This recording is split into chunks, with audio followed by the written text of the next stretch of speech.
always look forward to Dr. Joe joining us in the studio. Dr. Joe Congeni from Akron Children's Hospital joining us live in studio this morning. I got something I'm going to bring up to you in a moment, but let's touch on what you wanted to bring to our attention this morning, Joe. I wanted to talk about one of the most common injuries that all sports medicine centers have, but particularly if you're dealing with young athletes. So at a pediatric sports medicine clinic, one of our top diagnoses are stress fractures. And so I just wanted to talk a little bit more about understanding it in the spring. Spring's a big time in our part of the country too, because we're cooped up a little in the winter and then everybody gets out there and the spring season is short. It's not just a track or running thing. We see it in lacrosse and soccer and basketball, continuous running activities. Stress fractures are real common. So first of all, kind of the sites that we see them in the most. We've talked here the last few weeks about back stress fractures because they've been in the news, but also most commonly the tibia, the shin bone, and the fibula and the shin bone. The metatarsals is the foot bone. Those are pretty typical spots that we see stress fractures quite a bit. Less commonly and more concerning to me, the thigh bone, the femur, or the calcaneus, the heel bone. Those are big, dense bones, and if people get stress fractures in those bones, that's more concerning to us. So what happens is these kids, what are the causes? Everybody knows, hey, they're doing too much. Your body is breaking down faster than it can heal. It's an overuse, overload, overstress, but not always. Sometimes it can be due to the mechanics, and we learn that a lot of kids mechanically, the way they run, the way they play sports, their mechanics just overload a certain part of their body and lead to these stress fractures. And so that's one of the others. The other is the bone may be weakened, and that's probably the one that worries us the most. And I want to give parents and athletes a little bit of a heads up on what that way it presents. So typically the way it presents, kids have a localized bone pain that just won't go away. So whenever they're bearing weight or running, they start getting pain in one spot in the bone, and it'll be sometimes after they run, then during while they run, then during school, walking up and down the stairs, right over a bony spot, and you tap on the bone and it's painful and things. The thigh bone is a little bit more difficult, the femur, because there's muscle all the way around it. But one of the things we see a lot in our female athletes is if they start to have a weight loss or, most importantly, lose normal periods. And so one thing that sometimes they just are not aware of, but I want to get it out there about a red flag, is girls who now have gone 4 months, 6 months, 8 months without having a normal period. They're playing sport a lot. They're playing year-round. They're running year-round. Some of the better runners get this.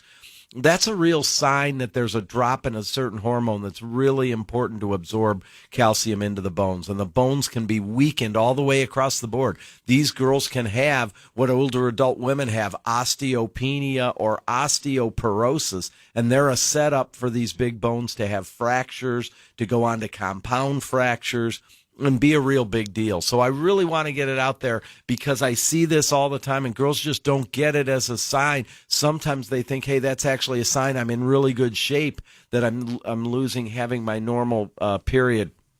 And it's not. It's actually a red flag that we have problems. The bones are weakened. It takes us sometimes 6, 9, 12 months to start to build those bones back up. And so for a good athlete, that's really a bad sign. Sometimes we even have to use meds and other things to build those bones back up. So sometimes it isn't even that they increased their mileage or did anything more mileage-wise. It's that the bones were weaker. So it's either doing way too much activity-wise or that we're working on weakened bones, and that's a real red flag for female athletes. Well, the first thing I thought of was that grotesque video that was out a couple of weeks ago about that female gymnast when she landed wrong and snapped both of her legs. As you're talking about that visual is going through me, and I know you obviously haven't seen the X-rays or whatever, but I was thinking of that right away. Well, that's the end product in some of these, and a lot of kids get away with it.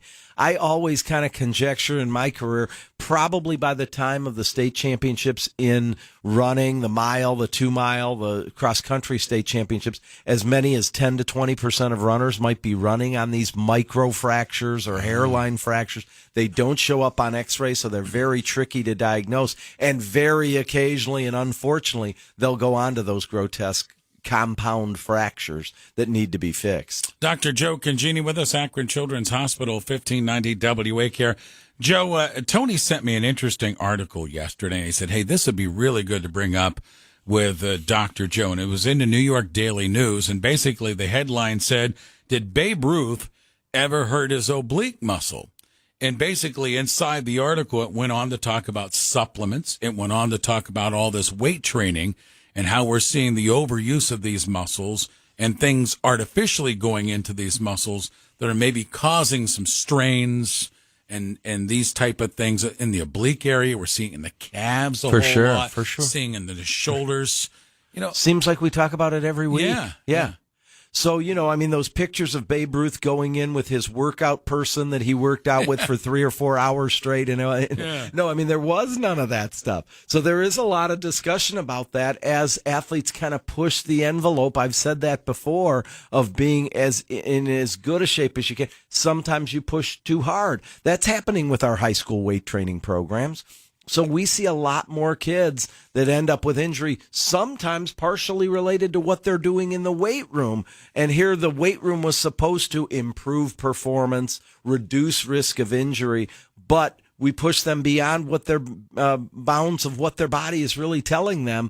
And so we wind up with injuries related to the way we train. And so, going backwards in time where we did not train like that. And then back to the good old fashioned. He had amazing eye-hand coordination. He had amazing bat speed. Babe Ruth did the way he was, and so he was not being pushed, and as nobody was in that time. Joe, does this also have something to do with a specialization of sports? Where, for example, this morning we had 2 students in studio, and one of them is a 3-sport athlete over at Talmadge High School. Yeah. Now, those things are the rare, where when you and I were in school, we would go from football to basketball, then basketball to baseball, and it was great. You're seeing, and I'm not saying it doesn't happen now, but you're seeing more and more of, Joe Jones is playing football, and then he's training for football in the winter, then he's training for weightlifting in the fall, and then he's going to football camp in the summer, and then he's back to football. You're seeing more and more of the specialized sports working those same muscles almost 12 months a year. Is that a factor? No question, and you dovetailed that perfectly onto that's why the stress fractures. And so we know that when you're doing the same thing 12 months a year, all 4 seasons of the year, the injury rate goes up dramatically. When you're doing those things more than 5 days in a week, the same things, the injury rate goes up dramatically. So, what's changed? Kids love sport. Especially kids from some of the bigger schools, it's really hard to jump over to different sports. So that part has gone away a little bit. And the mindset sometimes, and it's not always even the coaches that are pushing this, particularly the high school coaches, but hey, if you don't play on an elite team, a club team during the off season in soccer or volleyball with JO or AAU track, you're not going to be one of our best players on the team. And so that mindset, and there's a whole cottage industry of people that work out athletes year round and get them ready for certain things and doing the same sport over and over again. And again, I'd say if it's the athlete, and they've gotten through junior high school and they've found a sport they love and they want to play it year round, that's okay. Take a season of the year off. Try to keep it under 5 days a week. Try to keep it under 10 hours a week. We have studies that show when you get over 10 hours a week, over 5 days or more a week that you're playing a sport, and 4 seasons of the year, the injury rate goes way up. But if it's the kid who's trying to but a lot of times people are being pushed into making you a volleyball player, and you're not made to necessarily be a year-round volleyball player. And those are some of the kids I see more often that are injured in my office. All right, Joe. Good stuff this morning. Thanks for coming in. Okay, Ray. Have a great week. You too. Dr. Joe Congeni, Akron Children's Hospital, joins us Wednesdays at this time.